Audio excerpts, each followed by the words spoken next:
외쳐 부르네 예수 그리스도.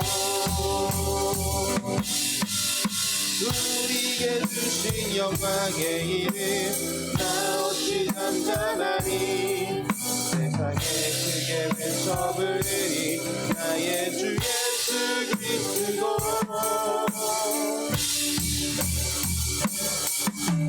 예수 예수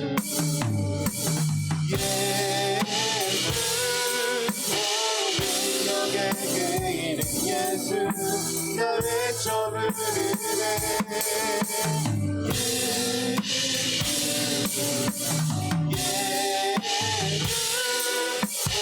구원의 그 이름 예수 나 외쳐 부르네. 한 번 더 예수. 우리 여러분 우리 그 이름을 외쳐봅시다. 나 외쳐 부르네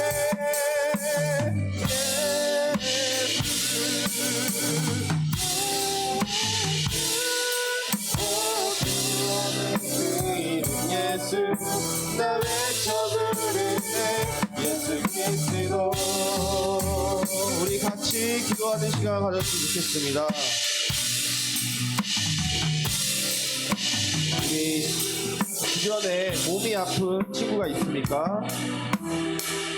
마음이 아픈 친구가 있나요?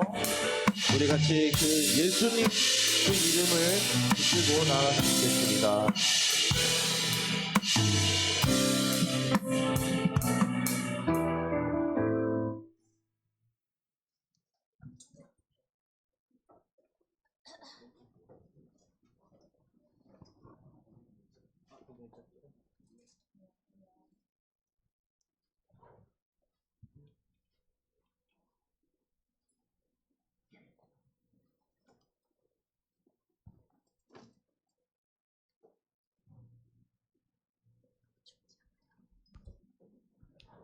다 함께 일어나서 임내 찬송 부르면서 우리의 마음을 다해 하나님께 예배드리겠습니다.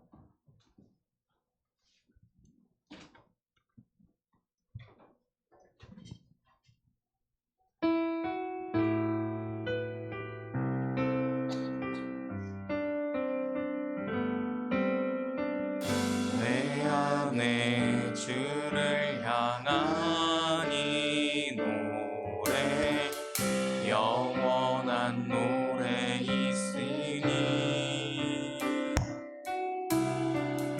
날 향한 주님의 크신 사랑 영원히 찬양하리라.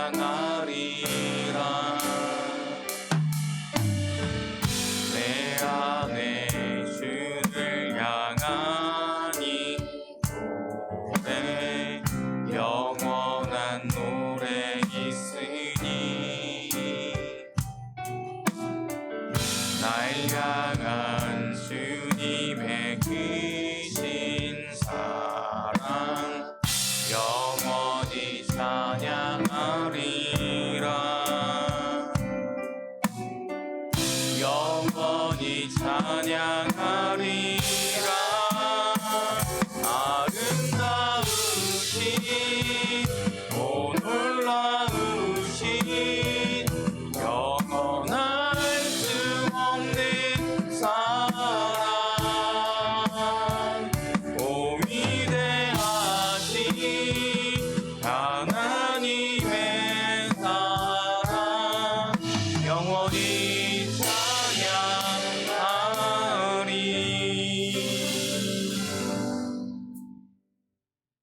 우리 주 예수 그리스도의 아버지 하나님을 찬송하리로다. 그의 많으신 긍휼대로 예수 그리스도를 죽은 자 가운데서 부활하게 하심으로 말미암아 우리를 거듭나게 하사 산 소망이 있게 하시며 썩지 않고 더럽지 않고 쇠하지 아니하는 유업을 있게 하시나니 곧 너희를 위하여 하늘에 간직하신 것이라. 아멘.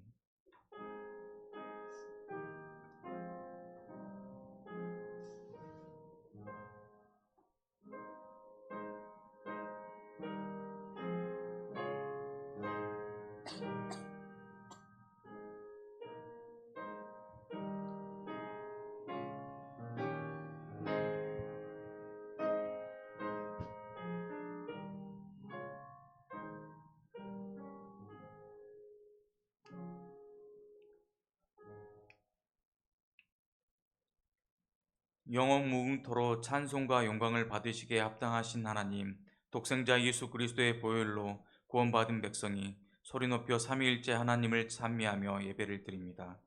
예배하는 저희는 오직 하나님 한 분으로만 기뻐하오니 마음의 소원을 이루어 주시고 저희의 계획과 길을 맡겨 드리오니 이루어 주시고 예배하는 모든 성도의 의를 정오의 빛같이 나타내 주옵소서.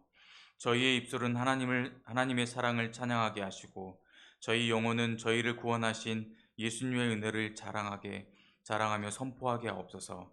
예수님의 이름으로 기도하옵나이다. 아멘. 나는 전능하신 아버지 하나님, 천지의 창조주를 믿습니다. 나는 그의 유일하신 아들, 우리 주 예수 그리스도를 믿습니다.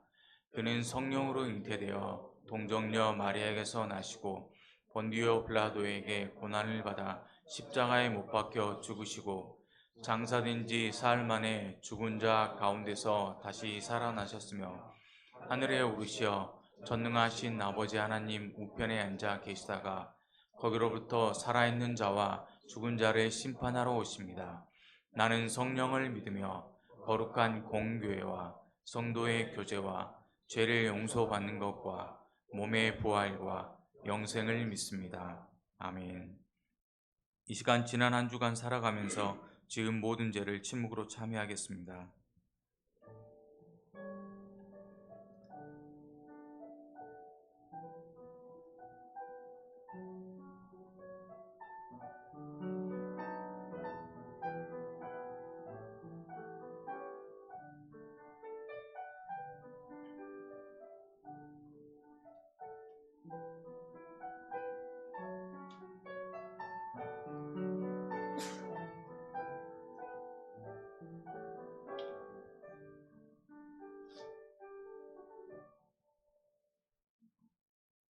자신의 죄를 진정으로 참회하는 자에게 하나님께서 이렇게 말씀하십니다. 여호와는 마음이 상한 자를 가까이 하시고 중심으로 통회하는 자를 구원하시는도다.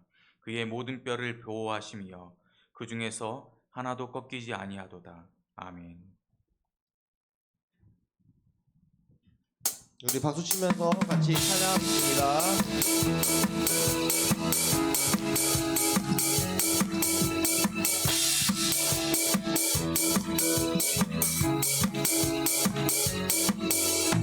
주 안에서 노래하며 주의 이름 찬양해 바로 그 문에 들어가 주 이름 송축하네 진실한 찬양 안에 권능이 많이 외치세 할렐루야 손뼉치며 전능하신 주께 높이 계신 주님께 우리 여기 모인 이유 우리만 모아 주님을 높이는 것 높이 계신 주님께 우리 여기 모인 이유 우리만 모아 주님을 높이는 것 아멘.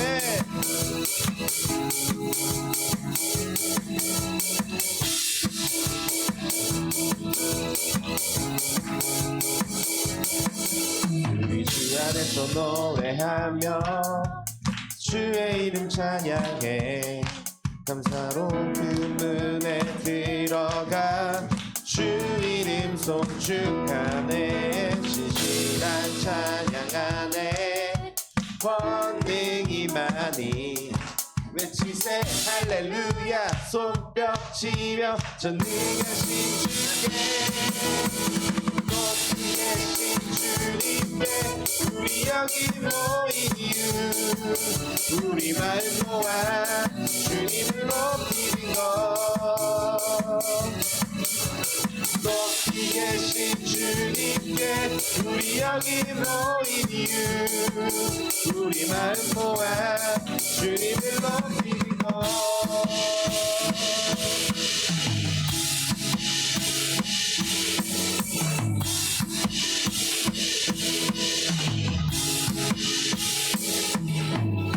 내 안의 모든 것 주를 바랄 때 주의 능력 또 영광 은혜와 자비도 찬양하며 춤추세 마음은 열어 주가 자유케 하리 주의 이름 찬양해 한 번 더 내 안에 모든 것 주를 말할 때 주의 능력 또 영광 은혜와 자비도 찬양하며 춤추세 마음은 열어 주가 자유케 하리 주의 이름 찬양해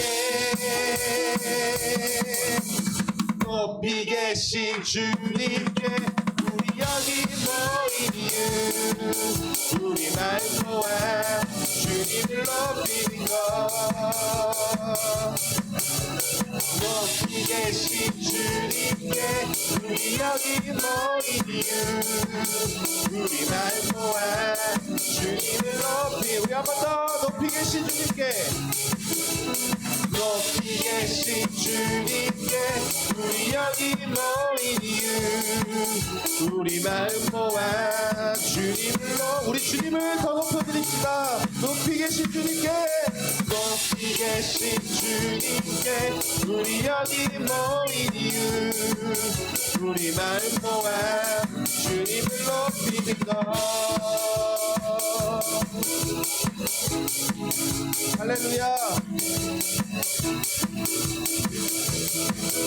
우리 왕 대신 주님을 더 높여드립시다. 할렐루야. 아멘.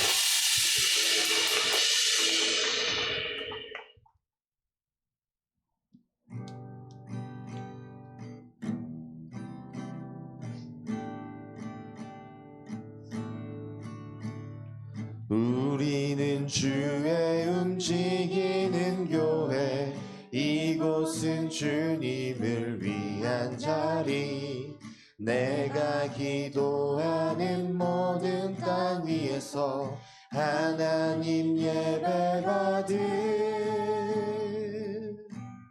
그날을 고대하네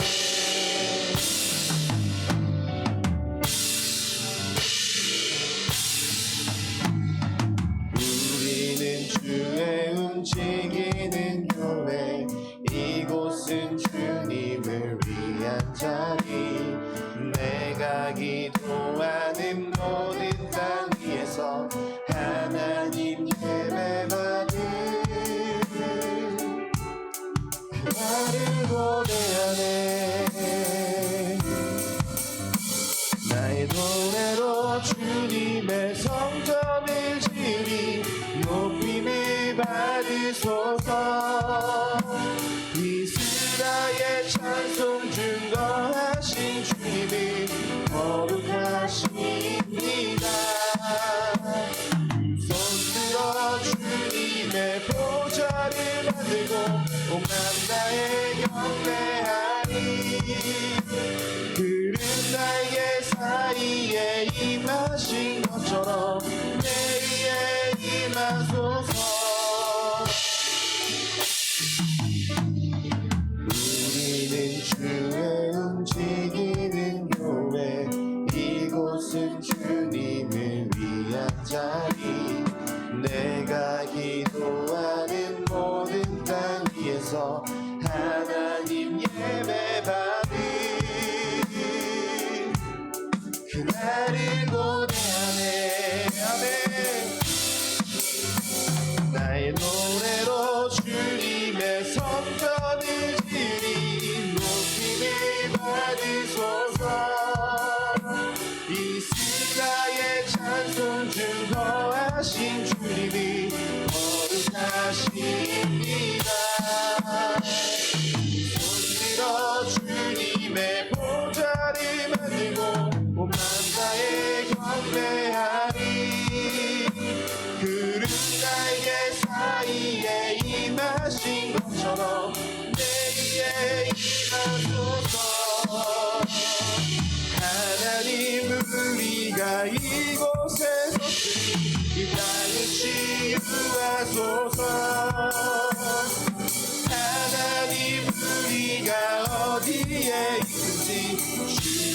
높이리라. 열반지라 주님을 송축할지어다. 그 발 아래 입 맞추라. 영원한 통치자 주 예수 그리스도 위대하신 왕 하나님, 우리가 이곳에 섰으니 이 땅을 치유하소서. 하나님, 우리가 어디에 있든지 주를 높이리라. 열반지라 주님을 송축할지어다. 그 발 아래 입 맞추라. 영원한 통치자 주 예수 그리스도 그는 위대하신 왕, 그는 위대하신 왕, 그는 위대하신 왕.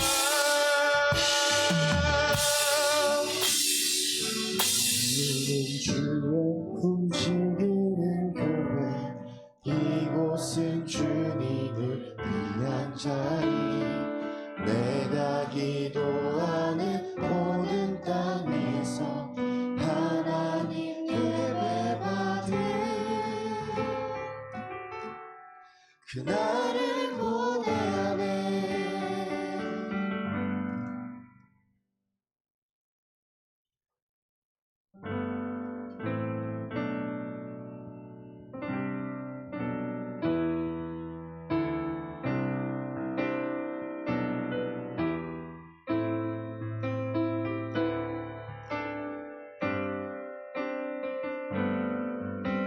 슬픈 마음이 있는 자, 몸과 영혼 병든 자, 누구든지 부르시오.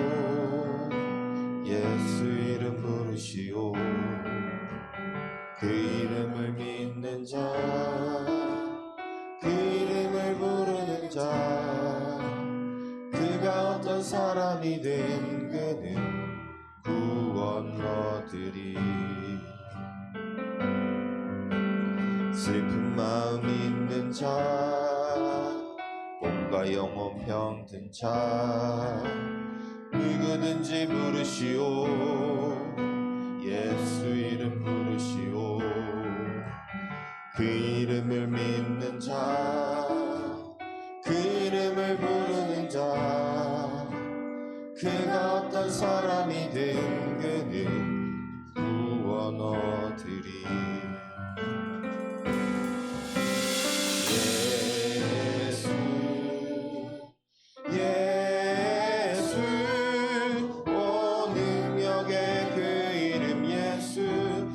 외쳐 부르네. 예수, 예수, 오 구원의 그 이름 예수, 나 외쳐 부르네. 예수 그리스도. 슬픈 마음 있는 자, 몸과 영혼 병든 자, 누구든지 부르시오. 예수 이름 부르시오. 그 이름을 믿는 자, 그 이름을 부르는 자, 그가 어떤 사람이든 그는 구원 얻으리.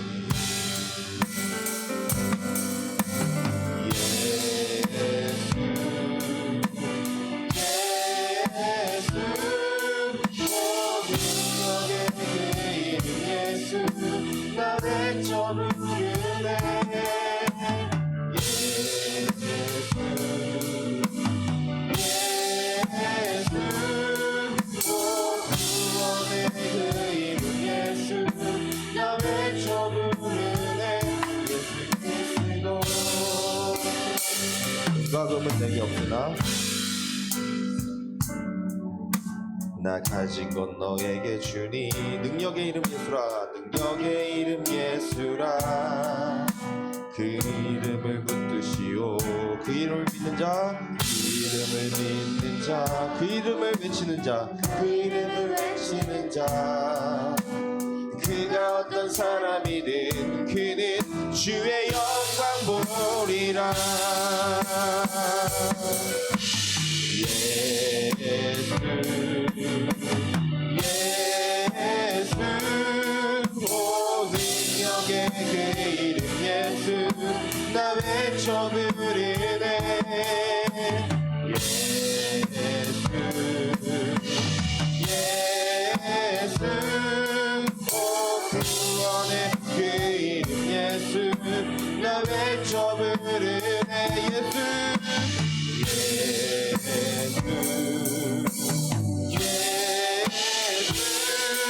모든 영의 그 이름 예수 나 외쳐 부르네.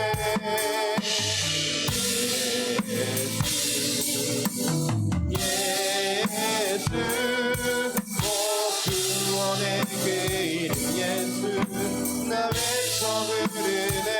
예수 그리스도 우리에게 주신 영광의 이름 나 어찌 잠잠하리. 세상에 크게 외쳐 부르리 나의 주 예수 그리스도.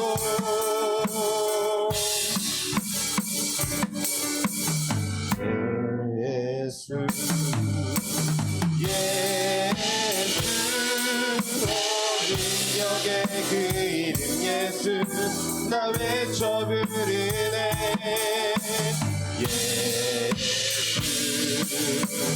예수 구원의 그 이름 예수 나 외쳐 부르네. 예수 예수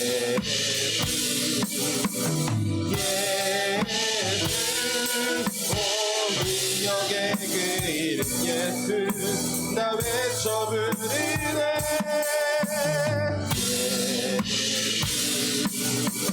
예수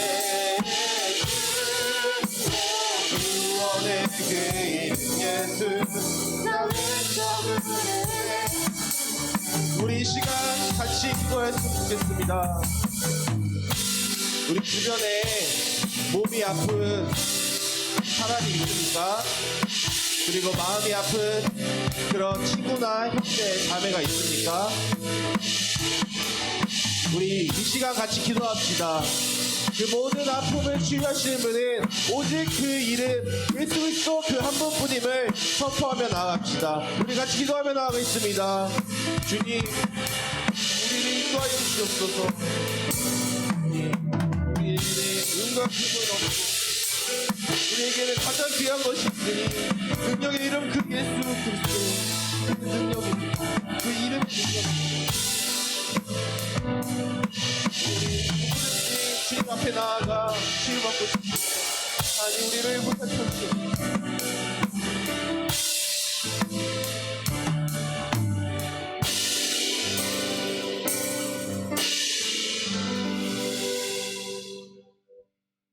저희를 사랑하시고 저희를 창조하신 하나님, 주님의 은혜로 이 자리에 와서 기도합니다.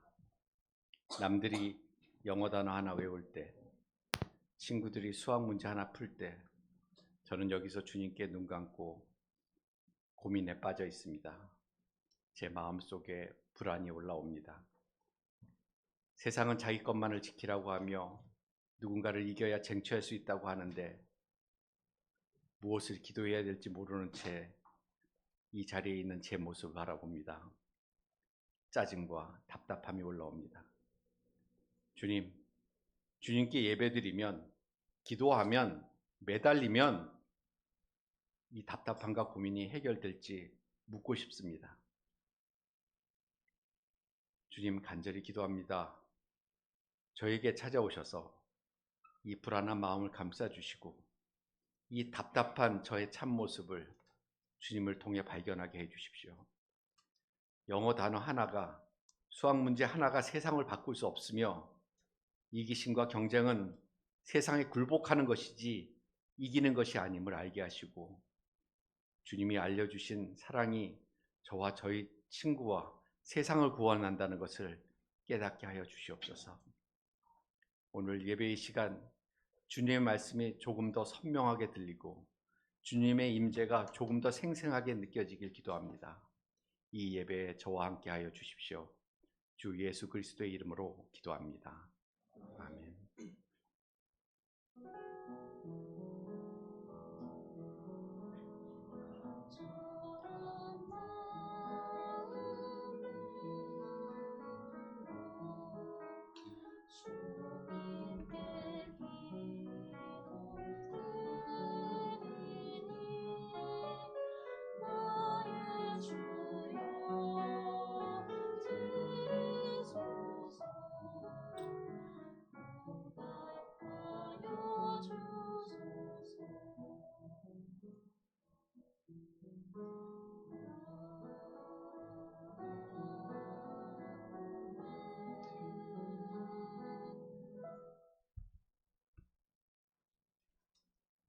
오늘 우리에게 주시는 하나님의 말씀은 열왕기하 8장 1절부터 6절까지의 말씀입니다.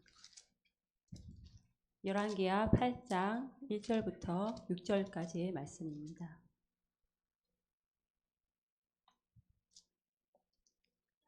이제 말씀을 교독합니다. 엘리사가 이전에 아들을 다시 살려준 여인에게 이르되 너는 일어나서 내 가족과 함께 거주할 만한 곳으로 가서 거주하라. 여호와께서 기근을 부르셨으니 그대로 이 땅에 7년 동안 임하리라 하니. 여인이 일어나서 하나님의 사람의 말대로 행하여 그의 가족과 함께 가서 블레셋 사람들의 땅에 7년을 거하다가 7년이 다음에 여인이 블레셋 사람들의 땅에서 돌아와 자기 집과 전투를 위하여 호소하려 하여 왕에게 나아갔더라. 그때 왕이 하나님의 사람의 상황을 함께한 수와 서로 말하며 이르되 너는 엘리사가 행한 모든 그 일을 내게 설명하라 하니.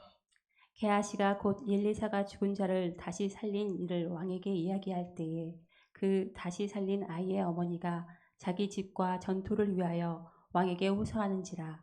게하시가 이르되 내 주 왕이여 이는 그 여인이요 저는 그의 아들이니 곧 엘리사가 다시 살린 자이니이다 하니라. 왕이 그 여인에게 물으매 여인이 설명한지라.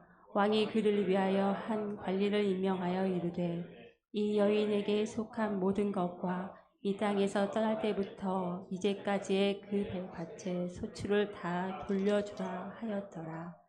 하나님께서 이 말씀을 통해 우리에게 은혜 주시기를 원합니다.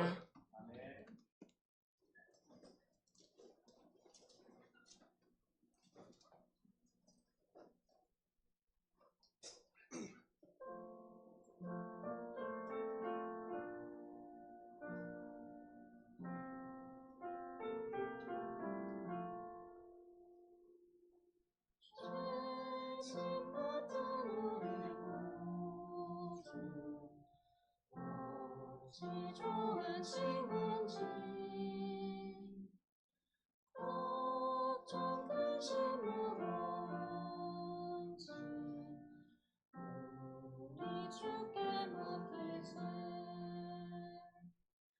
주께 구함 없는 고로 복을 받지 못하는 사람들이 어찌하여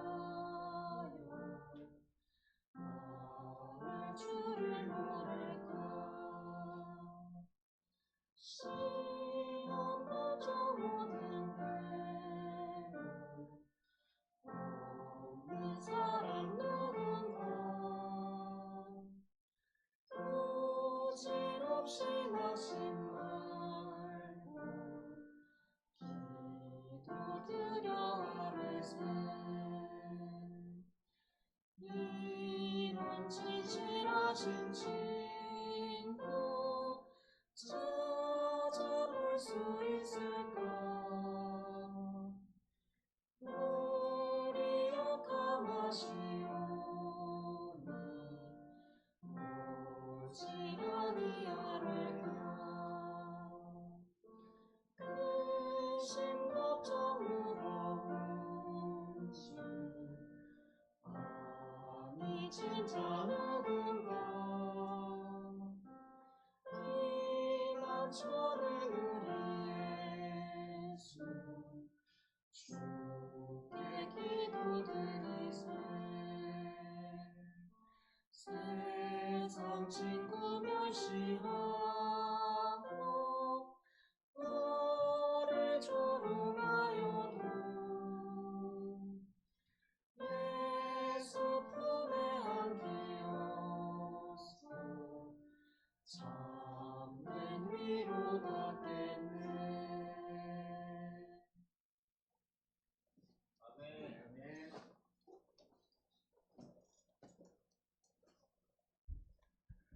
귀한 찬양 감사합니다. 샬롬. 하나님의 평강이 이 시간 여러분과 함께 하시길 바랍니다. 엊그제까지만 추석 때까지만 해도 더웠는데 갑자기 비 오면서 선선해졌죠. 이제 좀 지낼 만한 것 같습니다. 오늘 본문뿐 아니라 열왕기하를 시작해서 지금까지 우리가 보고 있는 이 단락은 크게 얘기하면 엘리사 이야기들의 단락입니다. 그래서 엘리사 이야기를 시간 순서에 따라서 하나하나 얘기해 나가는 게 아니라 사건 중심으로 이 얘기도 했다가 저 얘기를 했다가 시간은 앞과 뒤를 왔다 갔다 하고 있습니다. 따라서 이런 서술 방식이 조금 이해하기 어려운 부분일 수도 있죠. 역사를 기술하는 두 가지 방식이 있는데요. 하나는 편년체이고 그건 역사적 사실을 연, 월, 일 순서대로 기술하는 겁니다. 다른 하나는 기전체인데 인물을 중심으로 서술하는 방식입니다. 누군가에 대한 전기가 그렇죠. 열왕기하 1장에서 8장까지는 지금 엘리사에 관한 이야기를 서술한 기전체라고 볼 수 있습니다. 오늘 이야기는 우리가 이전에 봤었는데 잠시 잊어버리고 있었던 사람이 하나 있는데 수넴 여인이 내 이야기죠. 그 여인의 이야기가 마지막으로 다시 등장하게 됩니다. 날마다 큐티를 열심히 한 친구들은 잘 알 텐데요. 열왕기하 4장에서 등장한 인물입니다. 엘리사가 이전에 수넴 여인에게 아이가 태어날 수 있도록 도와주었고 그리고 그 아이가 죽었을 때 살리기도 했고 이런 사건들을 우리가 기억하죠? 기억할 거라 생각합니다. 그러고는 우리의 이야기 무대에서 이 여인이 사라졌죠. 그런데 그 여인의 이야기가 쓱 등장하고 있는데 몇 년의 시간이 흘러가고요. 그 사이에 엘리사는 세상을 떠난 것으로 보입니다. 엘리사가 세상을 떠나기 전에 수넴 여인에게 이야기를 했습니다. 이제 이 땅에 흉년이 찾아올 텐데 심각한 가뭄이 오게 되면 여기에서 살아남기 어려우니 이제 머물 곳을 찾아서 옮겨가서 살라고 얘기합니다. 그래서 이 수넴 여인은 가족들과 함께 블레셋 땅으로 가서 7년 동안 묵었다고 그렇게 이야기를 하고 있습니다. 사실 이 민족 국가의 개념이라는 게 생긴 게 그리 오래되지 않았거든요. 옛날에는 국격이라는 게 있긴 했지만 사람들이 넘나드는 일이 비교적 자유로웠음을 볼 수 있죠. 그런데 특별히 이제 기근을 피해서 내가 어딘가로 간다고 할 때 나는 굉장히 취약해지는 거죠. 하나님이 아브라함을 불렀을 때 너는 너의 고향과 친척과 아버지의 집을 떠나라고 말씀하셨죠. 고향과 친척과 아버지의 집이라고 하는 것이 뭘 뜻할까요? 나의 익숙한 곳입니다. 나의 울타리가 되어줄 수 있는 사람들, 문화, 언어 이런 것들이 있는 곳이죠. 그런데 그것을 떠나서 낯선 곳으로 간다고 하는 것은 낯선 언어 속으로 가는 거고 낯선 민족 속으로 가는 거고 낯선 다양한 문화 속으로 들어가는 거고요. 마을을 떠나 숲속으로 들어가는 것과 같습니다. 낯설다고 하는 건 뭘까요? 익숙하지 않다는 거죠. 그 얘기는 뭘까요? 내가 거기 가서 눈치를 볼 수밖에 없고 그 말은 내가 취약해질 수밖에 없다는 거예요. 그러니까 익숙한 세계를 떠나는 것은 항상 어려운 일입니다. 사실 이렇게 가난 때문에 혹은 기근 때문에 이주하는 사람들의 이야기는 옛날 이야기 같지만 오늘의 날의 경우에도 현대판 난민들의 이야기라고도 볼 수 있습니다. 난민들이 굉장히 많아졌잖아요.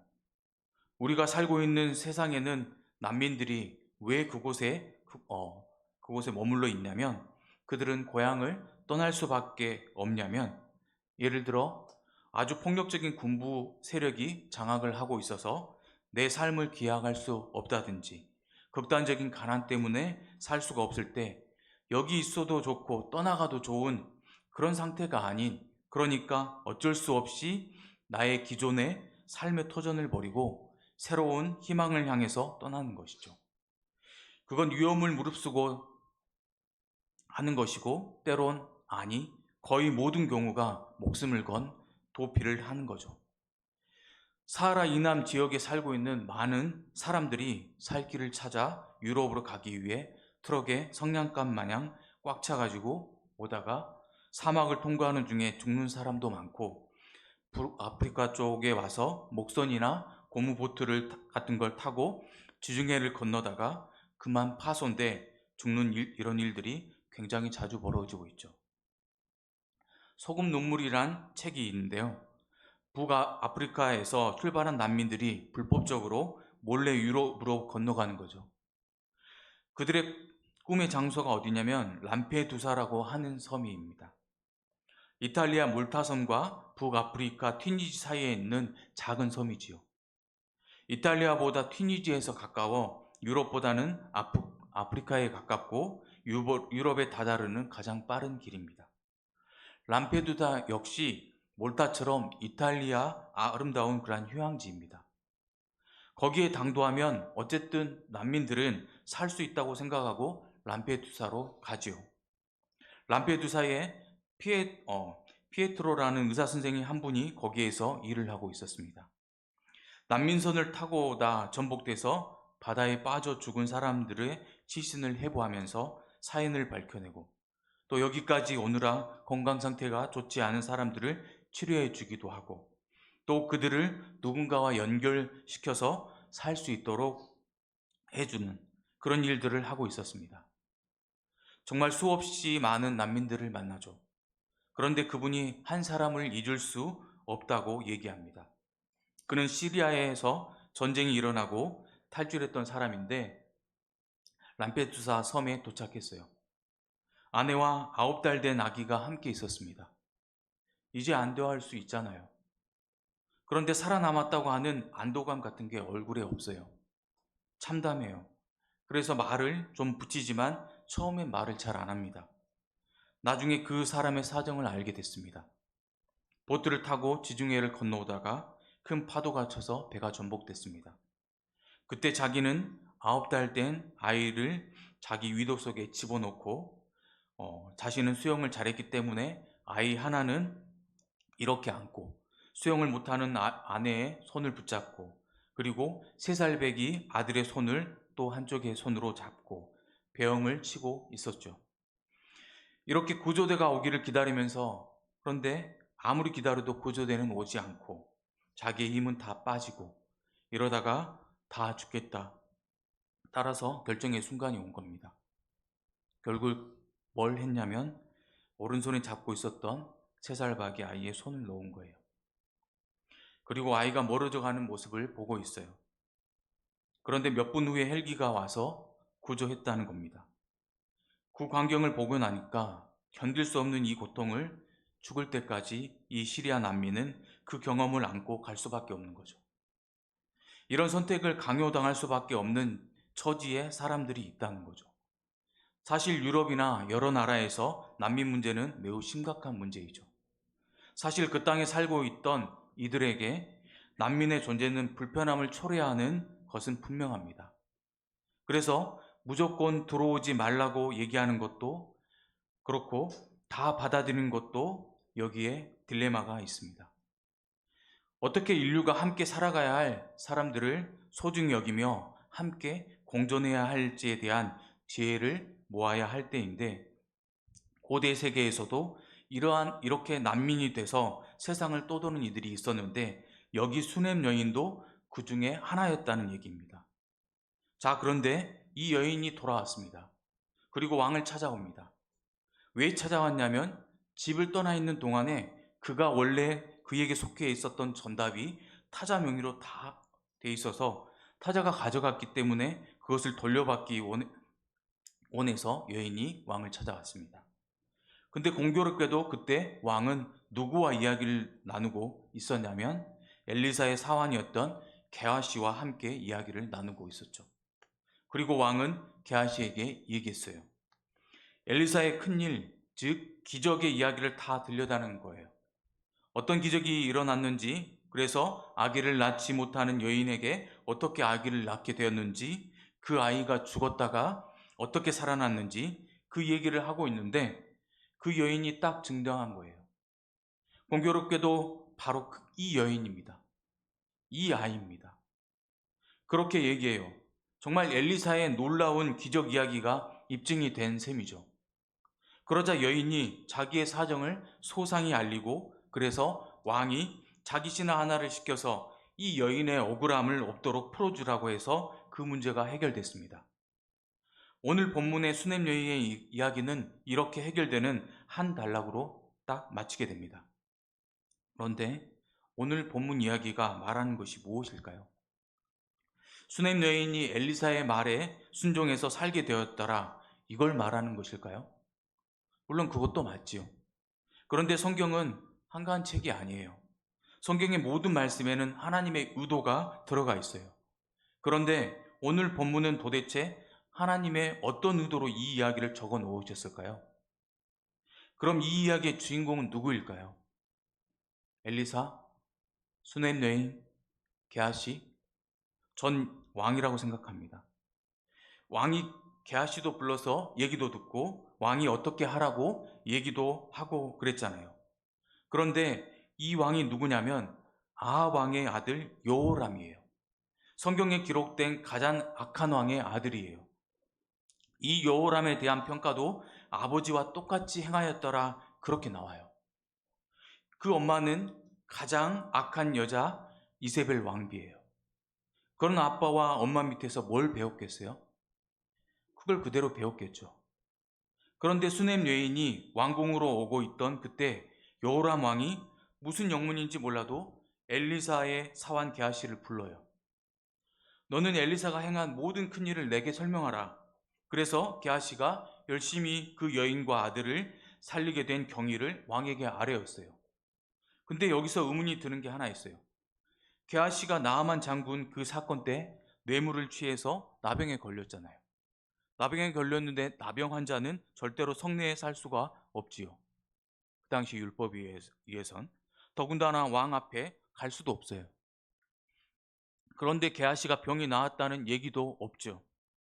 또 게하시가 거기에 나아갈 수 있었는지, 물론 그 일이 일일이 이것이 나았다는 얘기까지 다 할 필요는 없지만 하여간 왜 그때 불러서 그 이야기를 했느냐, 이거예요.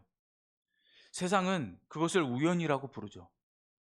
하지만 하나님을 믿는 우리에겐 우연을 뛰어넘는 것이 있어요. 우린 그것을 섭리라고 부르지요.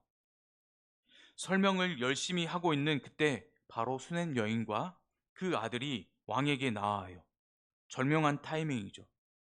그 여인을 발견한 게하시가 왕에게 말해요.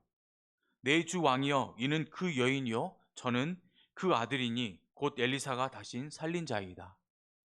그 말을 들은 왕이 수넴 여인에게 그때 그 일에 대해서 묻고 그 여인은 또 열심히 설명했겠죠. 그녀의 말을 다 들은 왕은 한 관리를 불러서 그 여인에게 과거의 집과 땅을 찾아주라고 명령했어요. 그건 당연한 얘기죠. 수넴 여인이 원래 주인인데 그걸 팔고 간 것도 아니고 이게 이야기의 경위예요. 왕이 억울한 백성의 사연을 듣고 제대로 판결하고 그러는 거는 너무나 당연한 얘기 아니에요? 뭐 하려고 이 이야기를 넣었을까요? 성경이 아무리 두꺼워도 지면은 한정되어 있는데 말이죠. 어찌 보면 이거는 뉴스거리도 안 돼요. 왕은 억울한 사정을 들으면 그걸 해결해 주는 게 당연한 얘기인데, 모든 이스라엘 사람은 여호수아 시대 때 가나안 정복을 한 이후에 각 지파에게 공평하게 땅을 분배해 주었어요. 그 지파에게 분배된 땅은 각 가족들에게 또 공평하게 분배됐어요. 이 땅은 지금 우리나라와는 달라요. 그 당시는 이 땅은 혹여 살다가 가난하게 되어서 또 다른 사람에게 팔거나 증여가 되었더라도 희년이 되면 원래 주인에게 반드시 되돌려 줘야 합니다. 그리고 함부로 팔거나 그러지 못해요. 아합 때 이런 일이 있었어요. 아합 왕이 나봇의 포도원을 탐냈어요. 아합이 왕임에도 불구하고 그걸 못 가지니까 고민했지요. 나봇한테 내가 더 좋은 거 주고 돈도 많이 줄 테니까 팔라고 제안했지만 나봇은 아닙니다. 이 포도원은 조상으로부터 물려받은 땅이기에 팔 수 없다고 얘기해요.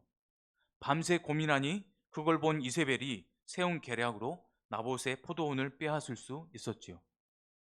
아합 왕의 부인인 이세벨이 누구냐면 자기의 아버지가 바알의 제사장이에요. 이방 여인이고 철저히 우상을 숭배하기에 유대인이 갖고 있는 희년법이라든지 그런 것은 상관도 없죠. 당신이 왕인데 무슨 얘기를 하는 거냐고. 이 땅의 주인은 바로 당신인데 그런 일로 끙끙대냐면서 악한 계략으로 나봇을 죽이고 땅을 빼앗아 버리죠. 그 이후 하나님의 무서운 징계를 받아서 아합은 아람과의 전투에서 비참한 최후를 맞이하게 돼요. 그건 하나님의 법은 왕이라고 해도 침범해서는 안 된다는 것이죠. 상식이 통하게 하라. 너무나 단순한 얘기예요. 하지만 그 당시는 이 상식이 무너지고 정의와 공의가 실종된 세상이에요. 왜냐하면 아합과 그리고 여호람으로 이어져 가는 이 북이스라엘의 이 왕들이 말도 안 되는 그 험악한 세월을 살아갔거든요. 그러니까 힘이 있으면 자기가 다 빼앗고 그리고 왕권 또는 권력 그걸 어떻게 보느냐에 따라서 사람들의 태도가 달라져요. 왕권이나 그 권력을 힘으로 생각하면 그걸 서로 차지하려고 싸울 거 아니에요. 그렇죠. 그런데 왕이나 권력을 책임으로 보면 서로 안 가지려고 하겠죠. 그런데 하나님께서 만드신 세상은 뭐냐면 왕권을 책임으로 보시는 거예요. 그런데 이스라엘, 특별히 북왕국 이스라엘은 계속해서 왕권을 놓고 왕을 죽이는 그런 일들이 계속 이어져요. 왜 그 사람을 죽이면서까지 내가 그 일을 할게 그러겠어요. 그것을 힘으로 보니까 그런 일들이 일어나는 거죠. 하나님께서 세우시는 왕, 제사장, 예언자를 삼중직이라 불러요. 세 가지 중요한 직책인 이 사람들한테 기름을 부어 세웠지요. 기름은 곧 성령이에요. 성령을 머리에 이제 기름을 붓는 이유는 성령의 인도함을 받아서 내가 가진 직책을 하나님의 뜻에 따라서 사용하라는 의미가 있기 때문입니다.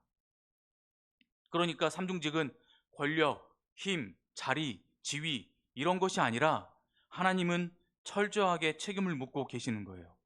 그런데 그것이 무너져 버렸어요. 엉망진창이 돼 버렸어요. 당시 이스라엘 백성이나 우리들도 상식이 무너진 세상을 힘겹게 살아가고 있지 않나요? 조금 지난 이야기지만 한 대기업의 반도체 공장에서 일하다가 많은 노동자들이 백혈병으로 죽었어요.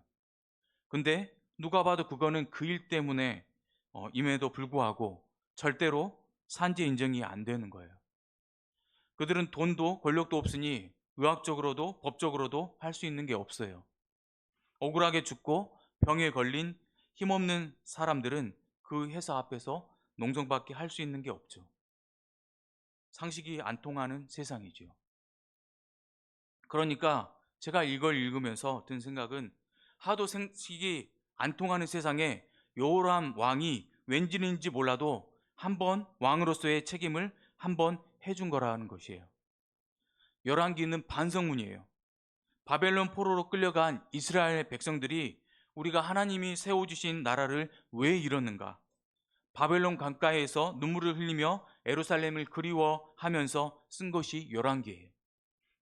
그러니까 그때 하도 왕들이 비상식적인 일을 계속 반복을 하니까 하나님의 섭리로 요람을 사용하셔서 이 대목 하나 정도 써놓지 않았는가 이런 생각이 들어요.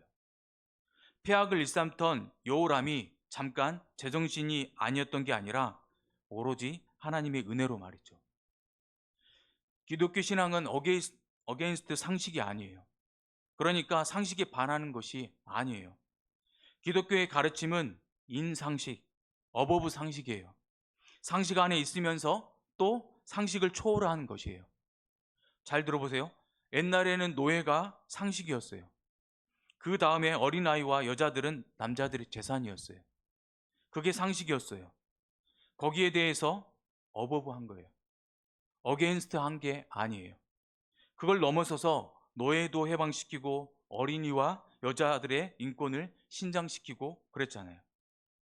가만히 역사를 살펴보면 역사의 추세라고 하는 게 이렇게 있는데, 필탁길로 이렇게 내려가고 있는 물체를 우리가 막아내기가 매우 어려운 것처럼 이스라엘 역사도 비탈을 향해 내려 굴러가고 있는 바위처럼 뭔가 몰락을 향해 가고 있다는 사실을 우리에게 보여줍니다. 그런데 그런 몰락의 수레바퀴가 돌아가게 된 까닭은 항상 뭐냐면 하나님의 뜻을 사람들이 저버리기 시작했기 때문이에요. 무엇 때문에? 권력의 욕망이 사람들을 사로잡게 될 때 결국 권력이 공고해지는 게 아니라 오히려 몰락을 향해 간다는 게 성경이 우리에게 여실히 보여주고 있는 대목입니다. 우리가 역사를 평가할 때도 역시 마찬가지일 겁니다. 결국 어떤 정치가 정의와 공의를 행한다고 한다면 지금은 당장 어려울지라도 하나님이 함께 하실 거다 하는 얘기고, 정의와 공의를 저버리고 권력의 논리에만 추종하게 될 때 그 권력은 결국 몰락을 향해 갈 수밖에 없다. 이게 성경이 우리에게 들려주고 있는 아주 엄중한 메시지입니다. 그리고 하나님은 우연인 듯 보이지만 하나님의 계획 가운데 악한 왕이지만 한번 들어쓰셔서 정의로운 상식적인 일을 하게 만드신 섭리를 베풀어 주신다는 것이 오늘 말씀에서 우리가 알아야 하고 배워야 할 말씀인 것 같습니다. 기도합니다. 사랑과 은혜가 충만하신 하나님 아버지, 때론 하나님의 섭리를 이해하지 못하고 이상하게 여기거나 원망할 때가 있었습니다. 하나님은 우리보다 더 크시고 높으시고 깊으신 분임을 믿습니다. 그리고 이해가 되지 않을지라도 담대하게 따르고 순종하겠습니다. 저희의 눈을 들어 주님의 뜻과 섭리를 바라보게 하옵소서. 공의와 정의의 왕이신 주님, 정글과 같은 세상에서 우리에게 은혜를 베풀어 주시고 그 은혜에 힘입어 살아가게 하옵소서. 아울러 하나님은 이 땅을 상식 안에 그리고 상식을 뛰어넘어 다스리시고 운행하고 계심을 믿습니다. 우리도 하나님의 상식을 따라 살아가고 또 정의와 공의를 행하는 하나님의 백성으로 살아가게 도와주옵소서. 잃어버린 공의와 정의 그리고 상식을 다시 회복하러 이 땅에 오신 예수님의 이름으로 기도합니다. 아멘. 일어나셔서 봉헌 찬양 부르며 헌금을 드리겠습니다.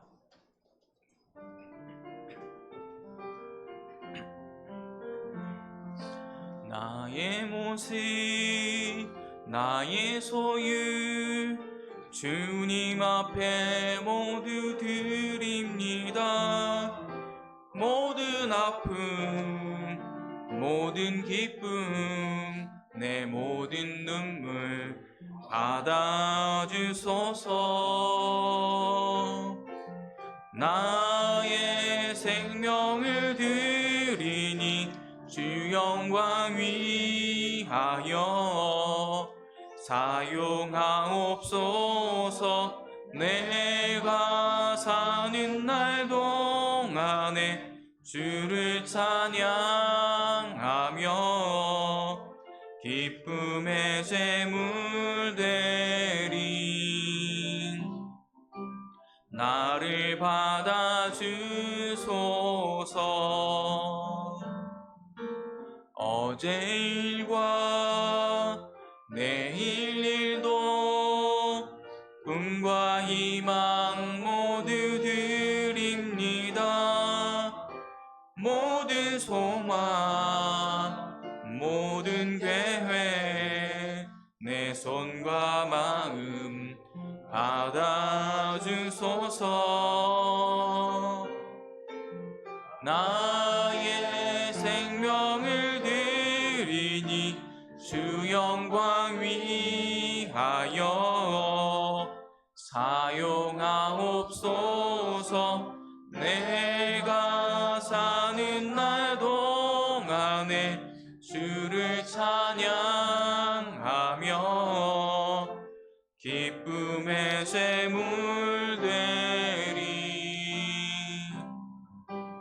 나를 받아주소서.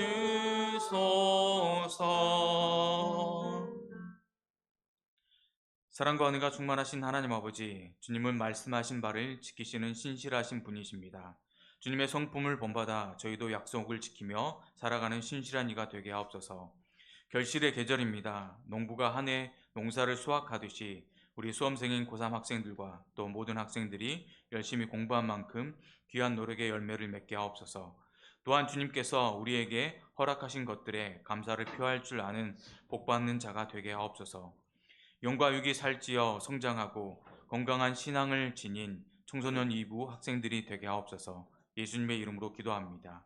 아멘. 이 시간은 우리 고3 수험생들을 위해 기도하는 시간입니다.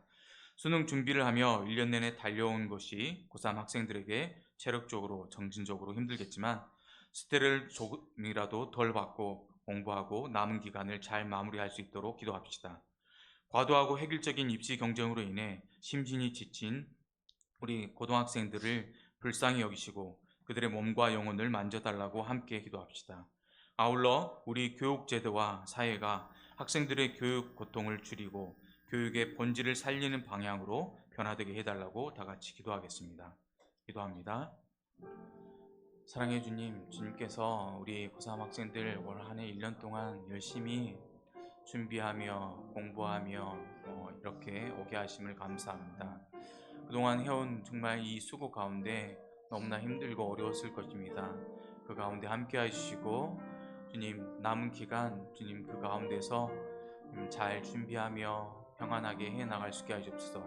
몸과 영혼이 지쳐 있으니까 주님 채워주시고 이 기간 동안 주님 나에게 주어진 것을 최선 다하여서 하되 정말 이것 때문에 너무나 스트레스 받지 않고 준비해 나아가는 정말 우리 고3들 되게 하시옵소서. 주님 이 땅에 많은 우리 고등학생들 정말 입시 제도라는 이 틀 안에서 어쩔 수 없는 그 구조와 정말 수레바퀴처럼 굴러가는 입시 교육과도 같은 그 일들 가운데서 힘들어하고 있습니다. 우리 사회와 이 교육 제도가 지금 변화돼서 정말 교육의 본질을 살리게 하시고 우리가 무엇 때문에 공부하는지 정말 그 공부가 단순히 대학을 들어가기 위한 입시 제도로서만 정말 끝나는 것이 아니라 나의 정말 장래와 미래와 꿈과 비전을 위하여서 준비되어져 나가는 정말 그러한 귀한 정말 시험이요 또 그러한 준비 기간이 되어줄 수 있도록 주님 우리 이 대한민국의 교육 현실에 주님 함께 하시고 주님 변화될 수 있는 이 땅의 사회가 될 수 있게 해주옵소서. 예수님의 이름으로.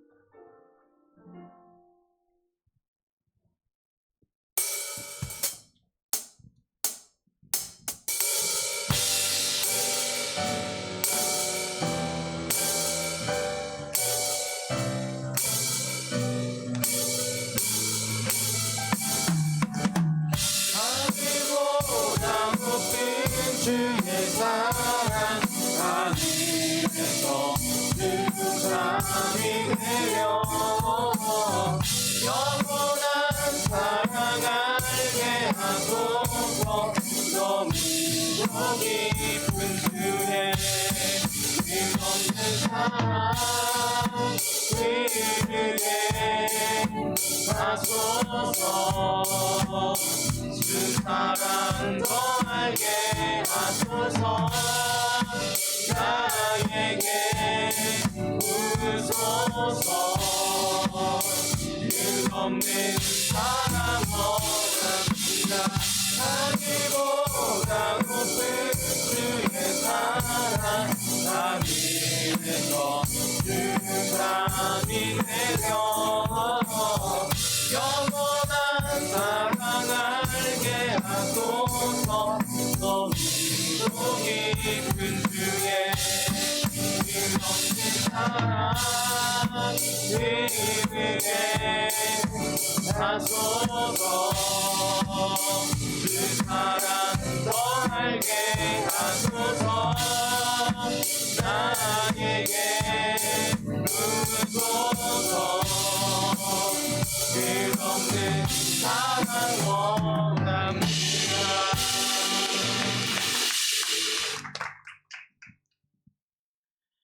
이제는 우리 구주 예수 그리스도의 은혜와 하나님 아버지의 크신 사랑과 성령의 역사하심과 교통하심이 하나님의 시선이 머무는 곳에 우리도 함께 있고 상징이 통하는 세상을 만들어 가는데 앞장서는 주의 백성들에게 지금부터 영원히 함께 하시기를 간절히 축원하옵나이다.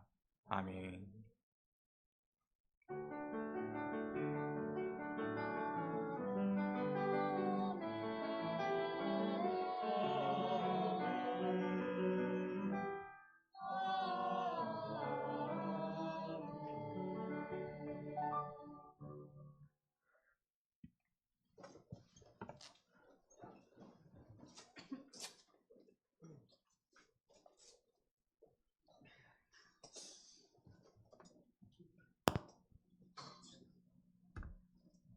안녕하세요.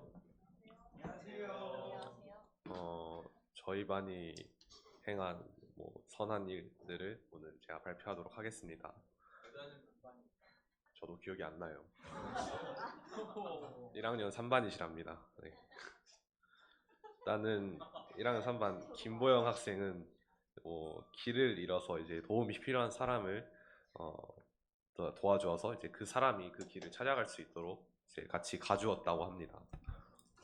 그리고 조인혜 선생님은 이제 조인혜 쌤 그 집 앞에 그 청소를 하신 아주머니가 있는데 그 아주머니를 마주칠 때마다 이제 자신이 가던 길을 멈추시고 이제 그분에게 간식거리나 음료나 그런 것들을 챙겨드리면서 감사의 말씀을 드렸는데 그 감사의 말씀이 뭐냐면은 노후된 아파트를 기분 좋게 사용할 수 있도록 깨끗하게 관리해 주셔서 감사합니다 입니다. 일단은 제가 한 선행은 딱히 없어서 발표할 거가 없긴 한데 그래도 굳이 생각을 해보자면은 학교에서 애들이 가끔씩 수학 문제 푸는 걸 도와달라고는 하는데 그런 걸 가끔씩 도와줍니다. 예.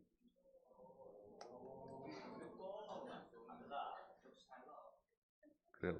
네. 감사합니다.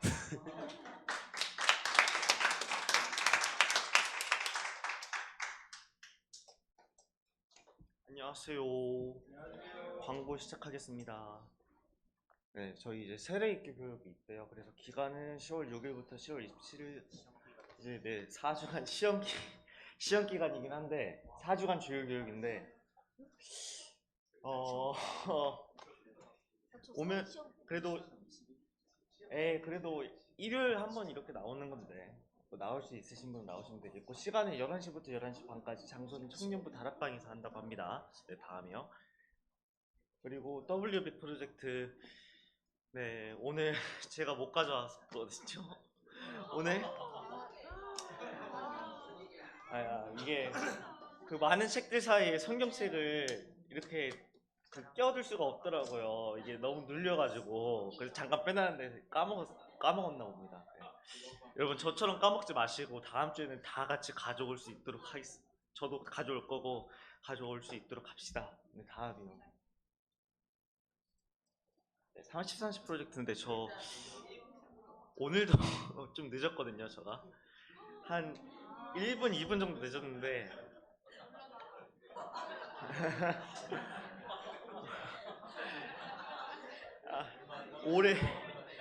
올해 안에 성공할 수 있을지는 모르겠지만 인원들 보면 충분히 가능할 수 있을 것 같거든요. 그러니까 저도 노력할 테니까 한번 올해 안에 꼭 성공해 보면 좋겠습니다. 네, 다음이요. 네, 이제 공과 10시 50분까지 해주시면 감사하겠습니다. 네, 감사합니다. 자, 여러분 오늘도 예배